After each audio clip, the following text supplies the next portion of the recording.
Hey everybody, this is Steven from PopCultureMaven.com, and I'm finally back with reviews. I want to apologize. It's been really rough lately.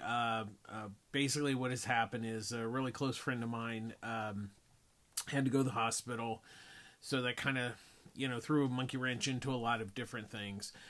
He's fine. He's been taken to a nursing home to fully recover, but it's been a lot, both really mentally and kind of physically, with all the stuff that's going on. So it's kind of affected things. So it's not for the lack of reading comics. I was reading them. It was just kind of putting things together, trying to get things together. It takes a little while to do these videos beyond just reading the books. I have to, once I record the video, I have to kind of put it together, and that takes time and everything. Also, the fact that it's been super busy at work. My partner that works at night, she's on medical leave, so that kind of leaves all the work to me, which I'm not complaining, because we're busy, and that's a good thing. But it's just kind of one thing after another, and like on the weekends and stuff, when I might be able to record the stuff, because during the week has been really tough. It just I kind of need to decompress on the when I do have my own time. So hopefully we'll I'll get back into the groove.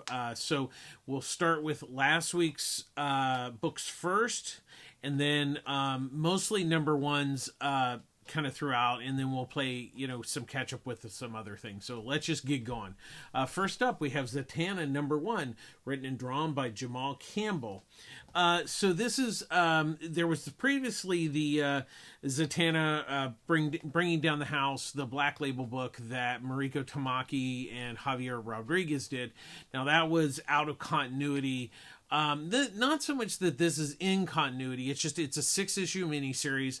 And apparently Jamal he is a huge Zatanna fan, and this is a book that he's always wanted to do. So the basic premise here is that Zatanna is doing a show in San Francisco, and it's kind of a magic and dancing and singing, and it's kind of a all-encompassing show, but apparently there's this theater's famous for hosting magicians, and one of the magicians was the lady White, and we find out that she's kind of haunting this theater, and she kind of kidnaps the cast and crew, and so Zatanna has to go into basically shows that have played in the theater that the lady White has trapped them in, and she has to rescue them.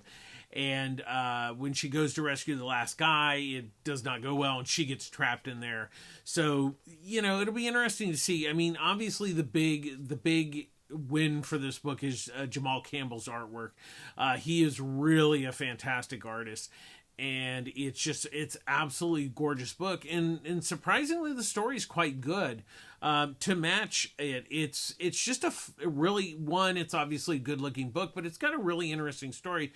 I also like the way that he plays with the layouts, with the artwork and everything. It's really a surprisingly good book, especially because, as with reviews, I was a really big fan of the Zatanna Bring Down the House, the Black Label book. So the fact that it's too early to tell. I certainly don't want to compare the books, because that's just they're different approaches to them. But so far this is off to a really solid start. So we'll see. But it's well worth picking up. So definitely pick that up. Next up, we have Aliens versus Avengers number 3, written by Jonathan Hickman, with artwork by Ised Ribic. So this continues the story where the aliens have overrun Earth, and Iron Man, Captain Marvel, Spider-Man, and some other heroes have escaped. They're heading to Mars, and Mars has basically been colonized by the mutants. And so they get there, and then they find out that Mr. Sinister has kind of figured out the aliens, that what they do is they basically take the somewhat DNA and biology of the host, and so he is trying to create the, kind of this master mutant race. And so they get there, and they probably the wildest thing I think I've ever seen is that Mr. Sinister kind of has these multiple Sinisters, and they have these guns that fire face huggers at people, and you're just like, it's amazing and effed up at all at once. And so there's a band of mutants that's still alive, including Wolverine. And so, the ship that they came on gets blown up. So they have to kind of, try to defeat the aliens and Mr. Sinister. And I won't spoil it, but there's another hero group that is coming to help them in Mars. This has been quite an interesting story. Some of the Aliens and Predator books have been kind of so-so. Some of them are a little better than others. This has been surprisingly good because I think it's, first and foremost, Hickman's writing a really good story. It just happens to have, heroes and then aliens. And I think the way that he's kind of blending both mythologies is really working really well, and Ribick's artwork is really, really gorgeous. And I know that the book's a little late, but it's and I'm guessing that it might be Ribick that is being a little slow, but that's okay, because I'd rather have it the art really wonderful than to come out and have like another artist take it over. So but it's still well worth checking out. I really enjoyed this third issue, and it'll be interesting to see where it goes. Next up, we have Godzilla Heist #1, written by Van Jensen, with artwork by Kelsey Ramsey. So the basic premise here is that Jayon Konari has figured out a way to call Godzilla to an area.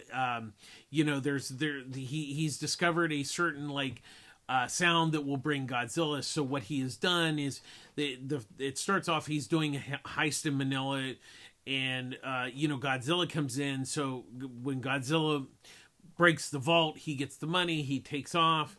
But what it is after that, he's on a spending spree, spending all his money, and he kind of gets kidnapped by this other gang who wants to pull off a heist and try to figure out how he's doing it. And he's like, and so their heist is going to be in London at the British Defense Ministry, that there's something in there that they want. So that's the basic premise. It kind of, there was a book done by Aftershock called Kaiju Score.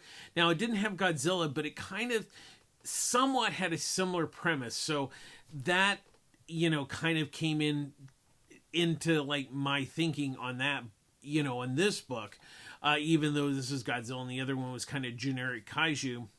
But really, for me, I mean, the story was okay. It wasn't it was fine. It was pretty basic and everything. It's a bank heist, and then throw Godzilla in. But what really, unfortunately for me, really sunk this book was Ramsey's artwork was just really basic. Really kind of lack of detail. Just sketchy, and not the, very little background work. It just was very, it just wasn't up to snuff, and I do always hate when I have to review something that I don't like, and I have a problem like this with, say, the story or the artwork. And it was just, the artwork is just not very good. And it's just kind of sad, when, and I understand, they put the work in and everything, but for me, it's just not good enough. It's just not, kind of, in a way, it felt really a bit amateurish. And, you would think with IDW, there'd be a certain level of quality, but unfortunately this one's just kind of a miss, and it's definitely well worth skipping. Just definitely pass on that book. Next up is Let This One Be the Devil #1, written by James Tynion IV and Steve Fox, with artwork by Peter Kowalski. And then there's a backup, Shattered and Shocked, written by Rachel Deering, with artwork by Jesse Lonergan. So this is one of the true weird stories that he's been doing at Dark Horse, that James Tinian's been doing. And what it starts off that in 1909, this monster's terrorizing this town. Henry. So what it is the father has passed away, and Henry, who lived in the city and was going to school, comes back to the farm to kind of help his mom and his younger brother. And there's this monster that attacks the chickens on the farm. But there's also, when he goes to town, he finds out this story, that that there's this monster that has been sighted. And then the story switches to 1735, which is the beginning. It's the birth of the Leeds Devil, which is what this is. So that's actually kind of an interesting twist. I really did like that. I thought the story was really interesting. I like, doing the two different time periods, how they connect together. And Kowalski's artwork is really, really nice. Really has good, kind of, horror look to it and feeling. It's surprisingly good. And then the backup, the Shattered Glass, is basically about this ghost or demon or whatever that is terrorizing this family, and then they move out of the house, but they find out it's not that the house is haunted, this thing is following them. So why is it following them? It's a short story. I don't want to really say anymore, but it was quite interesting. It had a nice little, beginning, middle, and end for a short story. I actually really did enjoy this. I think this was a good, kind of monster mystery sort of thing. I think setting it in the time period, I think, actually gives it, a leg up on, just a typical horror story or a monster, kind of monster movie-ish type thing. But I really did enjoy it, and I think it's well worth checking out. Next up, we have Batman and Robin Year 1, number 5, written by Mark Waid with artwork by Chris Samnee. So in this issue, so the last issue, Bruce sent Dick to school, to kind of somewhat have a normal life, because he just wants to be Robin all the time, and Bruce is like, well, between child services not thinking that's a great idea, and you need to learn to, go to school. So he sends him to school, and he basically gets kicked out after an hour. So that doesn't bode well. So he kind of somewhat gets grounded at home. But then, so he goes out on, on hunting down this mystery criminal or whatever. And he discovers it's actually Clayface. And this is, once again, this is, his first meeting with Clayface. So there's that. But while Bruce is out, Dick decides he's just going to go out too. So he's going after Grimaldi. And while he's going after him, he gets captured. And so Grimaldi is going to use Robin as bait to get Batman. So that's really the basis of this issue. As you know, I'm a really big Chris Samnee fan. I always say, when I love an artist, they could draw the phone book and I'd buy it. And I would say that with Chris Samnee. But thankfully, Mark Waid is not writing the phone book here. He's writing a really fun story. And they're plotting it together. And it's really just really a fun book. The artwork is amazing. The story is just perfect. And it's a must buy every month. It really is that simple. Next up, we have Ultimate Wolverine number 2, written by Chris Condon with artwork by Alessandro Cappuccio. So this is the newest of the Ultimate line of books, and so what it is, it takes place in the Eurasian Republic. And it's Colossus Magic and Omega Red who kind of run, it's the Russian state, basically. And so what it is that Dr. Prostovich, she's created this Winter Soldier, which is Wolverine. And so they, Colossus is kind of basically, the head guy. And he wants to really control Wolverine. And so they set up this thing where they send out, soldiers and stuff to try to catch him. And so basically it's like a field test for to see how he works and everything, And it's like I said with the first issue, I found it okay and everything, but it feels like Wolverine, who's just a wild man and everything, and it doesn't seem much different. And that's kind of what some I've had the problem with, like with the Black Panther book. It's not that the Ultimate Black Panther is bad, it's just a Black Panther book. And this is kind of feeling like, okay, it's like a feral Wolverine, but at this point, it's not, I don't feel that Condon's really making anything that makes him really different as a Wolverine. Like, I get you don't want to change, it's, you don't want to change it too much, but then if you just kind of, it's like a wild man Wolverine, which we've kind of seen before. This is not particularly new either. So it's kind of, it's just kind of okay. Alessandro's artwork, it's easier to pronounce his first name, is actually, it's nice and everything and does a really good job, but I just feel that the story's just kind of basic, and it's not really, between, the first issue and the second issue, it's not like, I didn't feel this issue really moved much plot forward, and it was just kind of okay. I don't think it's terrible, but it just kind of ends up being okay. Next up, we have Howl, number 2, written by Alyssa Quinty, with artwork by Morissette. So what the basic premise of this is if aliens have come to take over the world and impregnate, it's like, it's like the old movie Mars needs, women, they come to procreate. And so what it is, Ziva is following her boyfriend Bert because he's been acting really weird, and then while she's following him, she comes across Judy and Harriet, whose partners and or husbands have been having the same problem. They're acting weird and everything, and they're getting together, and Bert is not a social butterfly, and they all find out that they're going to the same shrink, which we know that she's kind of infecting them, and we find out in this issue she is an alien. So basically what it is she's getting these guys to procreate, but because she's kind of possessed them, they're not acting normal, so that's not going well. It's quite interesting. I really enjoyed the first issue, and I think Quintney did a really good job of building on that story from the first issue. And then Morissette's artwork is just really, really perfect. It kind of has a 50s feel, kind of a simplistic, a bit cartoony style, but it really fits the story really well. In the time period it's set in. It's set like in the 60s, not the 50s, 60s, but it really, really fits. And I'm really enjoying this. This has been a neat little surprise and well worth checking out. Next up, we have One World Under Doom, number 1, written by Ryan North, with artwork by R.B. Silva.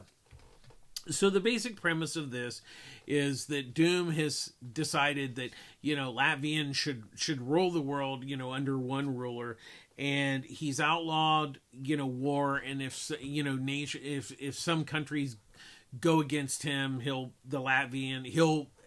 take care of, it doesn't make any difference who started it, he will finish it. But basically his pitch is, that I'll run everything, I'm a benevolent God, free universal health care, free higher education. And obviously the heroes are not thrilled. So they go to Latvian, and they find out that Baron Zemo has, because he's running Hydra, and, they're involved. And then they find out that Zemo was actually killed by Doom, and it was actually a Zemo bot. Then the Hydras go crazy, and there's a Doom dinosaur. It kind of goes from there, and basically it seems to be that a lot of people in the world are like, yeah, maybe having Doom as the leader is maybe not such a bad thing. It was kind of, look, I'm a big fan of Ryan North, and it was a fine start. It's kind of an event thing. I think the thing is that it was just like, okay, he wants to rule the world. okay, that's never, crossed his mind ever in the time he's been, kind of a villain. It was just like, okay, what's the point? And the point is really, I mean, there's all these other books that it's going to go into. But really kind of the question is, what's the point? What's kind of the end game? Is this really going to change anything? It might for a little while, but I don't think in the long run it will. But I'm willing to, like, because there is there is going to be with all the other ones, it looks like, yeah, it just goes throughout most of the Marvel books, and it looks like it's going to end in Fantastic Four number 30. So each one's going to be a different thing. Honestly, like I said, I love Ryan North. I will say Silva's artwork is really nice. It's a nice looking book, but it's kind of another event comic, and there wasn't, for me, anything particularly compelling to like read, 20 other books to see how this story goes, So it's going to be up to you, but I wasn't impressed enough to like say, oh, I'd be interested in reading, a random issue of Doctor Strange or a random issue of Iron Man. I'm not there. Next up, we have Lucky Devils number 2, written by Charles Soule with artwork by Ryan Brown.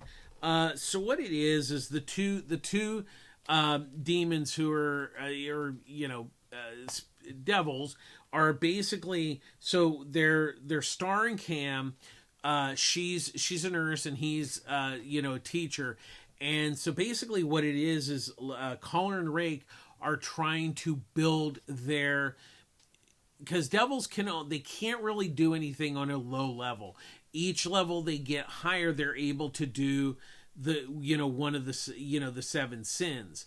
So when they get better, when they're able to train their kind of people that they're with, they can use all these different powers to build them up to be more powerful. And what they're trying to do is they're trying to take these two ordinary good-hearted people and build them up so they can basically make them the most powerful humans. They'll be rich, powerful, and everything. So they're because basically they're trying to destroy hell. So it's really quite interesting. So this one, Collar, she goes and convinces another demon to kind of lend her lust, so she can use the lust to build up, the two people, because they're working together. And it's really quite interesting. The first issue was a good setup. They built nicely, on the second issue. So I'm really intrigued to see where this goes. But as we know, with this is the same creative team that did 8 Billion Genies. I think it's well worth joining the ride for this one. Next up, we have Absolute Batman number 5, written by Scott Snyder with artwork by Nick Dragata. So this one, the last issue, we found out that Bruce, he's going to take the money from Roman and and basically not try to destroy the gang. But what it is, he takes the money and then he burns it, and he takes on the gang, and it kind of doesn't go well. But then as he's he eventually gets away, and Alfred actually kind of helps him get away, even though Alfred has been told not to interfere. So there's that going on. We also have the Commissioner Gordon, he's running for mayor. That's not going so well because of within the previous issues. So there's that subplot going on with obviously Bruce trying to take down, Roman's gang. So that's, we're just kind of continuing building on this in this first story arc, while also learning, about Bruce's past and how, his father's death has affected him and how it's changed him. And basically, he gets a bunch of money, and he he decides, or he basically says, I don't need money. I just, to be Batman. Batman is what I am. So that was kind of interesting. I'm still digging the book. I think Snyder's doing a good job on the script. I'm really, I love Degrada's artwork.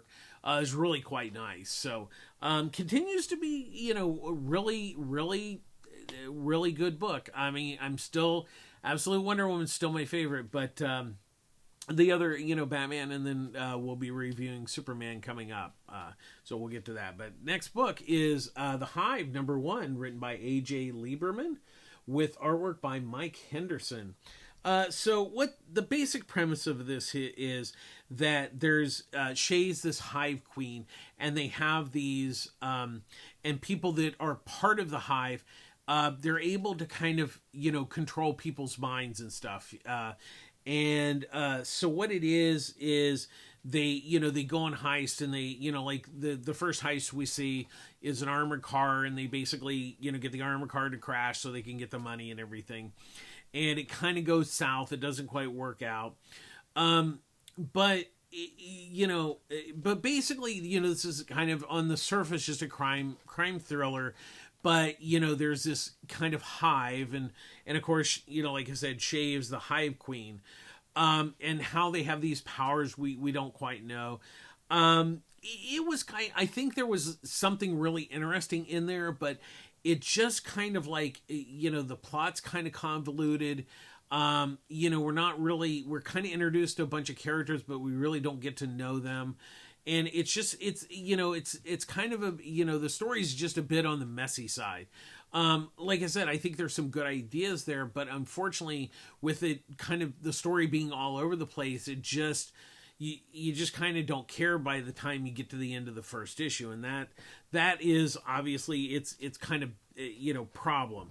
I will say that, Henderson's art is nice. But once again, artwork can't save a story this, kind of disjointed and messy. So, that's definitely a skip. Next up, we have Green Lantern Corps, #1, written by Morgan Hampton and Jeremy Adams, with pencils by Fernando Pereira, and inks by Eau Claire Albert. So this is kind of going back to where, basically turning the Green Lantern Corps back into space cops. And so what it is Jon Stewart's kind of running the new OA. And so we also find out the Sinestro is actually Green Lantern now. So, they're kind of watching him because obviously he's a bit of a bad guy. So, we kind of got to make sure. But we see, Guy Gardner and a number of the other Green Lanterns. But on this first mission, they go to Tamaran, which is the planet where Starfire's from, and her sister Blackfire, who's the queen. What it is this one Tamaran woman, she's kind of, because of fear, she's created this kind of projected this monster that's kind of destroying the city.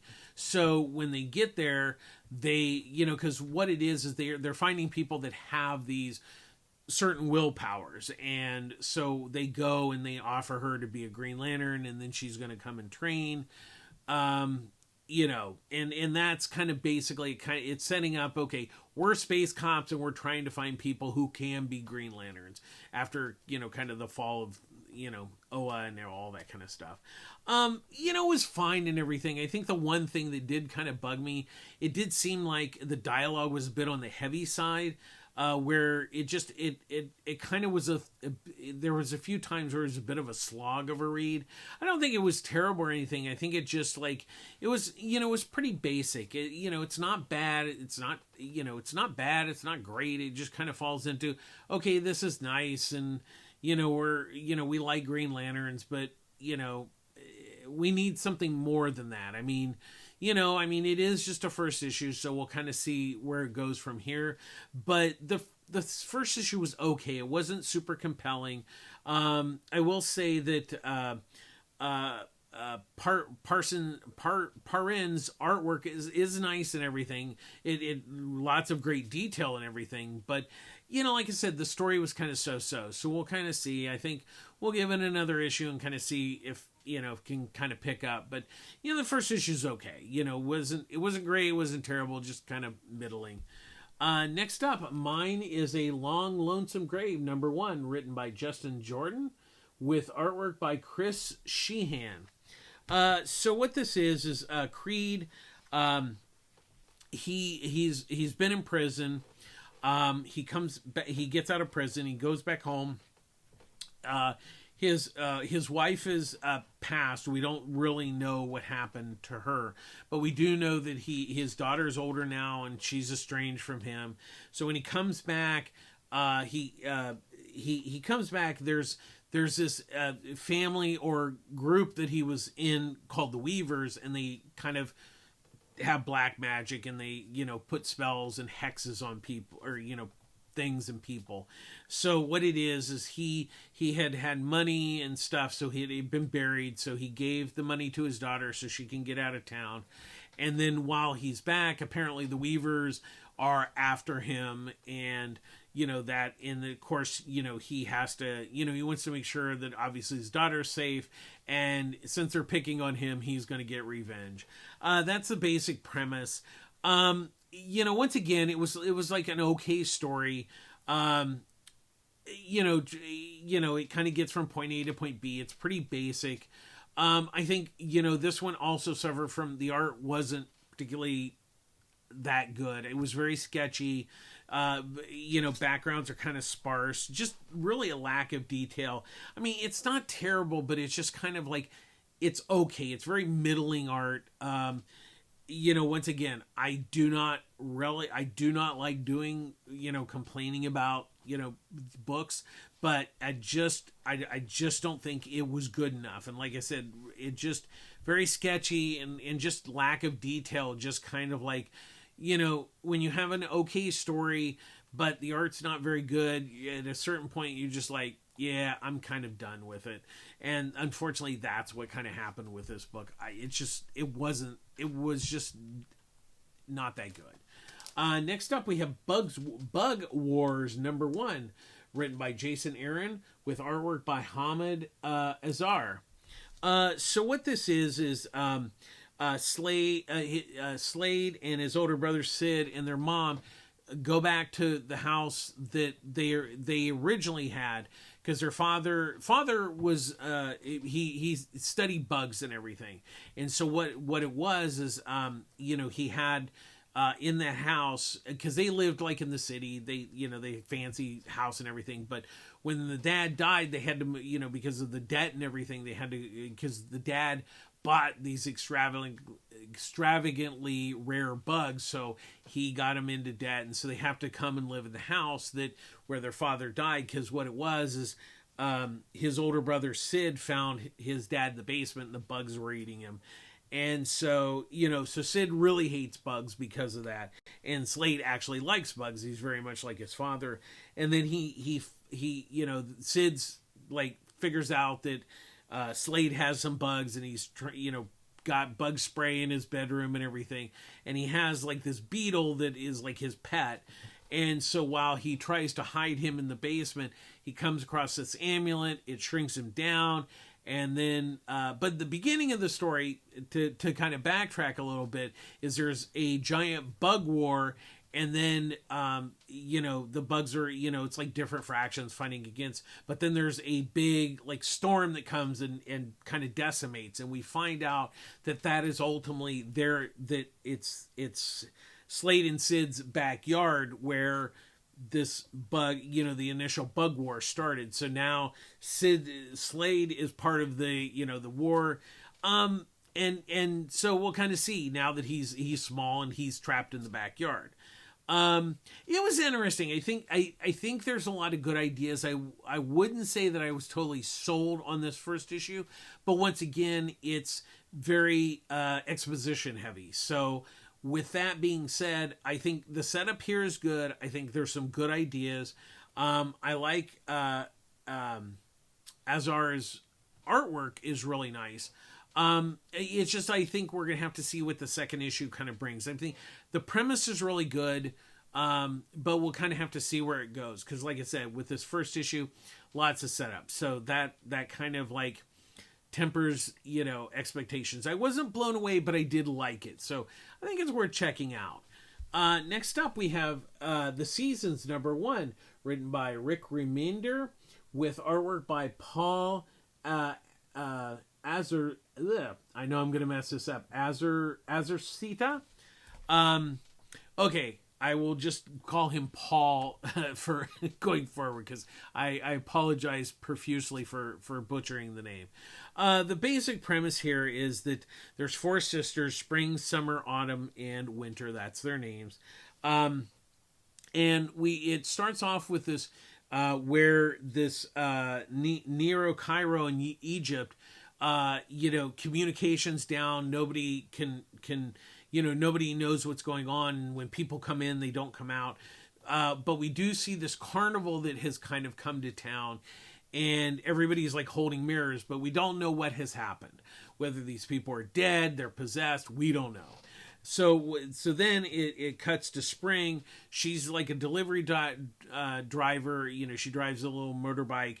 She has this letter that she's trying to deliver, and most of the issue is about the letter getting away and her trying to get the letter. And then we find out that the letter is from her sister Autumn, and that there's something coming to her town, and she needs to get out. And we find out that is the circus that is coming to town. So that is kind of it. Here's the dichotomy of this first issue. It's a double-sized issue, for the same price. It is $3.99, so it's a double issue. But most of the issue is her chasing the letter, which is really neat and visually amazing, because Paul's artwork is just stunning. I mean, it's a gorgeous looking book, but there's not a lot of story there. There's, kind of like, I get, the mystery at the beginning is really good, but her, kind of chasing this letter is all neat and everything. It's, kind of like, I guess you could say, a little Looney Tune-ish, Tom and Jerry-ish type thing, and that's visually really neat, but there's not a whole lot of story there. So I don't know, it's kind of, like I said, it's kind of a catch-22. It's basically a double-sized issue, but I don't know that you're really getting twice as much story in that respect. Art-wise, yes, you're getting a lot of bang for your buck on that, but story-wise, I just don't know that there's a lot there on this first issue. Now, I did like the mystery and stuff of the kind of the carnival or circus that comes to town. We'll definitely give the second issue a chance, but this first issue is a tough haul in the sense of there's not a lot of story there. Art-wise, amazing. Story-wise, really thin. Next up, we have Aquaman #2, written by Jeremy Adams, with artwork by John Timms.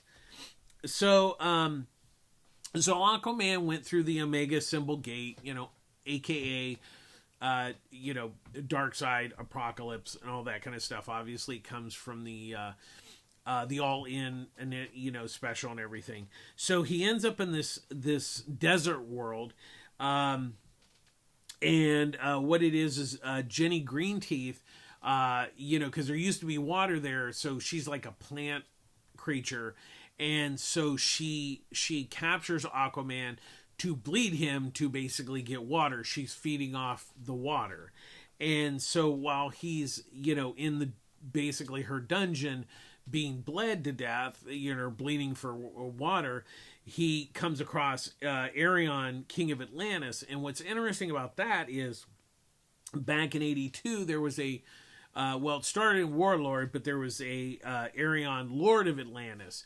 And so there was that story. So he comes from there. There have been modern iterations of the character, but he goes back to 82. And so when I read that, I was quite surprised, because I actually read that book when it came out. But it was kind of interesting. I mean, it was good kind of, action, issue and everything. And, we'll kind of see. I mean, I'm liking, this series, but I'm not quite loving it yet. I think Adams is doing a good job of building Aquaman. Aquaman's also a tough character to write, so it'll be interesting to see what Adams' take is going to be on this. But I think that, having Tim's artwork on the book is really a big plus. It's a really good looking book. So, but I like Aquaman. I think he's just one of those tough characters, right? So I think it'll we'll see where it takes us. Maybe in the next couple issues. But I like it. Don't quite love it, but I think it is kind of growing on me. And like I said, I did like this second issue. Next up, we have Marvel Mutts #1, written by Mackenzie Condonhead, with artwork by Takashi Miyazawa.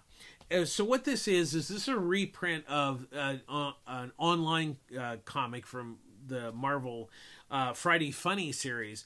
And what it is Ms. Marvel, Kamala Khan, she rescues this dog and then brings it back to the Avengers place where there's Lockjaw, Lucky, Cosmo, Bats, and Mittens.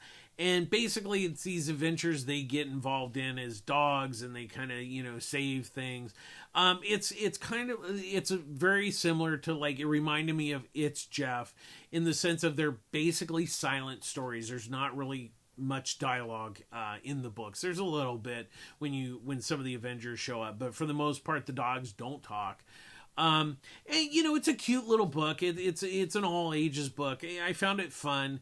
I think because of the success of reprinting the Jeff books, I think Marvel's been they have been reprinting the other digital exclusives in print, which I think is a good thing, because not everybody gets the Marvel Unlimited thing. So I think it's an opportunity for people to get those stories. Like I said, it's pretty basic, but it was fun. The art was nice. The story was good. It is what it is. I think it was a fun, charming little read. And finally, we have Absolute Superman #4, written by Jason Aaron, with artwork by Rafa Sandoval. So what this issue does is it's really Lois trying to find out more about Superman. So she's interviewing people who have been saved by Superman.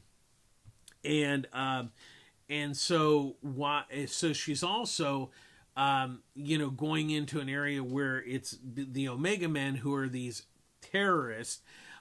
She goes in without the Peacemakers, because she's like, if I bring the Peacemakers, they're just going to make a mess of everything. So, because she wants to learn more about Superman, because in her interviews with the Brainiac, who's running the Peacemakers, she's not, she knows there's something kind of going on behind the scenes there. And so when we get into the town and we find the Omega Man, we find out that Jimmy Olsen is one of the Omega. He's part of the team. And so there's that going on. So this is the first time we know about Jimmy Olsen. Superman shows up, and I don't want to give away the second part of the story, but let's put it this way: the Peacemakers make a mess, and it's not, Superman's not going to be very happy. That's all. I'll leave it at that. Like I said, I think the Absolute Superman has been, of the three, I rank them: Wonder Woman, Batman, and Superman. And I don't think that Superman's bad. I just think that I find it very interesting the way that Aaron is laying out this story. It's very different from the other two, in the sense of we've learned a lot about Krypton. It's actually, we really haven't seen that much of Clark being Superman, which I think is quite fascinating. He's going definitely for a long story here, and I think it's a wise thing. I think it's kind of different, and that's what I do like about. I think what I find most interesting about the Absolute Superman is that because of the slow build, that I'm becoming more charmed by it each issue. So it's just, like I said, it's more of a slow building book, but I actually do like that, because it's not, he's not going for the typical what you think you might expect out of this book, and that I do like. And Sandoval's artwork is really just quite amazing. So I still think it's well worth checking out. That's going to do it sorry for once again for being absent for so long. Hopefully you've all been doing okay. As always, public service announcement, I get all my comics at Pulp Fiction Comics, Long Beach, California. Ryan Skinner, the owner, really runs a great store. There's Annie and Wendy. It's a really good comic shop. If you're in the Long Beach area, definitely check it out. He has a great selection, offers discounts on their books. Definitely, if you're in the area, like I said, check it out. And as always, support your local comic shop. They're the backbone of the industry with all the chaos going on, with the Diamond bankruptcy, and just general kind of insanity. Make sure that if you pre-order your books, once again, pre-order your books, so that way you'll get them, and it also helps them figure out how many they need to order. But make sure that if you do pre-order your stuff, pick it up on a regular basis, because they have to pay for it before you do. So definitely really support your local comic shop. It's really important, especially right now. And as always, we end our show with be kind. Be kind to each other and be kind to yourself. Trust me, it seems like the world is just burning at this point. I'm not going to get into, what is causing all this or the insanity. I just know that, like I said, for me, I had to take some time off just to kind of mentally, take care of myself.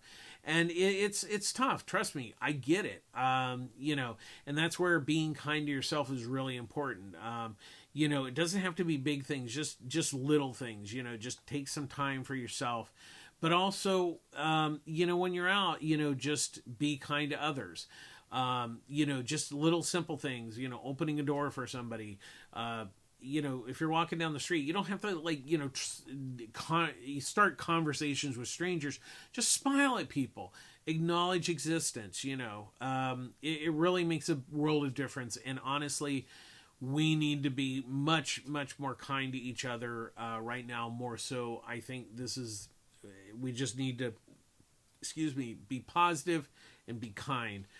To others and to ourselves, and we really need to really step up with that, and as always, really take care of yourselves. And I know with all this stuff, it's really tough out there right now, so just take care of yourselves, be kind to yourself, and be kind to others.